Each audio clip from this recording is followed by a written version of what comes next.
தமிழ்நாடு சட்டமன்ற தேர்தல் தேதி அறிவிக்கப்பட்ட முதலேயே தமிழ்நாடு முழுவதும் தேர்தல் நடத்தை விதிமுறைகள் அமலுக்கு வந்திருக்கிறது. அதன் ஒரு பகுதியாக சென்னை மாவட்டத்தில் இருக்கக்கூடிய 16 சட்டமன்ற தொகுதிகளுக்கும் சட்டமன்ற தேர்தல் நடத்தை விதிமுறைகளை கண்காணிப்பதற்காக சென்னை மாநகராட்சி தலைமை அலுவலகமான ரிப்பன் மாளிகையில் கண்காணிப்பு கட்டுப்பாட்டு அறையானது அமைக்கப்பட்டிருக்கிறது. இந்த கட்டுப்பாட்டு அறை எவ்வாறு செயல்படுகிறது என்பதை தான் தற்பொழுது நாம் பார்க்க இருக்கிறோம். குறிப்பாக இந்த கட்டுப்பாட்டு அறையானது 3 வகையான கட்டுப்பாடுகளை கண்காணிக்கும் விதமாக அமைக்கப்பட்டிருக்கிறது. குறிப்பாக 1800 உள்ளிட்ட அந்த கட்டுப்பாட்டு இலவச தொலைத்தொடர்பு எண்ணின் மூலமாக வரக்கூடிய புகார்களுக்கும், அதே போல் விஜில் என்று சொல்லப்படக்கூடிய அந்த ஆப்பின் மூலமாக அளிக்கப்படுகிற புகார்களை கண்காணிக்கவும் இந்த கட்டுப்பாட்டு அறையானது செயல்பட்டு வருகிறது. இந்திய தேர்தல் ஆணையத்தின் உத்தரவின்படி தமிழ்நாடு சட்டமன்ற பொது தேர்தலை முன்னிட்டு ரிப்பன் கட்டட வளாகத்தில் உள்ள சென்னை மாவட்ட தேர்தல் அலுவலகத்தில் தேர்தல் ஊடக கண்காணிப்பு மையம் கட்டுப்பாட்டு அறையானது அமைக்கப்பட்டு 24 மணி நேரமும் சுழற்சி முறையில் இயங்கும் வகையில் பணியாளர்கள் பணியமர்த்தப்பட்டு தொடர்ந்து கண்காணிப்பு பணிகளானது மேற்கொள்ளப்பட்டு வருகிறது.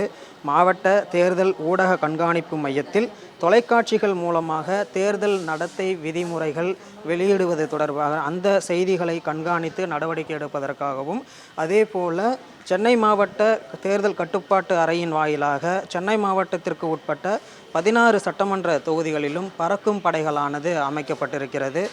அதோடு மட்டுமல்லாமல் நிலை கண்காணிப்பு குழுக்கள், வீடியோ கண்காணிப்பு குழுக்கள் உள்ளிட்டவை பணியில் ஈடுபடுத்தப்பட்டு இருக்கிறது. இந்த கண்காணிப்பு குழுக்களை குறித்தும் GPS வாயிலாக கண்காணிக்கப்பட்டு வருகிறது. அதனையும் இந்த கண்காணிப்பு அறையில் கட்டுப்பாட்டு அறையில் கண்காணித்து வருகிறார்கள். மேலும் வாக்காளர்கள் மற்றும் பொதுமக்களிடமிருந்து வரக்கூடிய புகார்கள் மற்றும் தேர்தல் தொடர்பான நடத்தை விதிகள் மீறல்களுக்கும் நடவடிக்கைகளானது மேற்கொள்ளும் வகையில் இங்கே கட்டுப்பாட்டு மையமானது அமைக்கப்பட்டிருக்கிறது.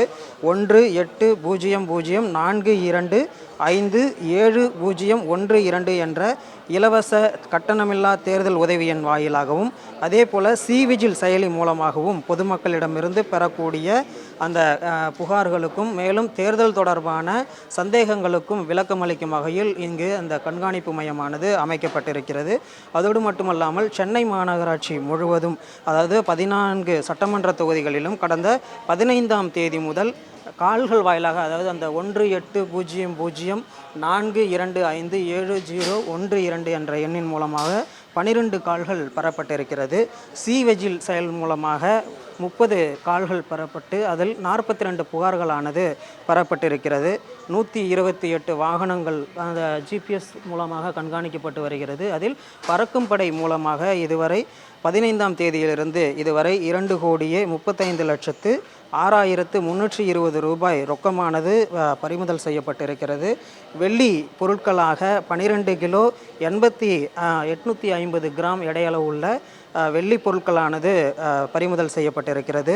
அதோடு மட்டுமல்லாமல் உரிய ஆவணங்களை சமர்ப்பித்து இன்கம் டேக்ஸ் வாயிலாகவும் அந்த சரிபார்க்கப்பட்டு 1,42,00,000 ரூபாய் திரும்ப கொடுக்கப்பட்டிருக்கிறது.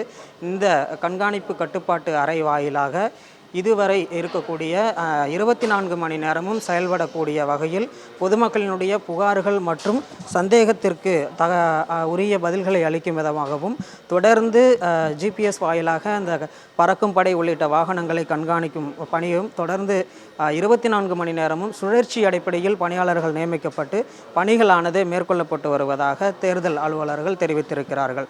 நியூஸ் தமிழ் செய்திகளுக்காக ஒளிப்பதிவாளர் வினோத்துடன் செய்தியாளர் பாஸ்கர் பாண்டியன்.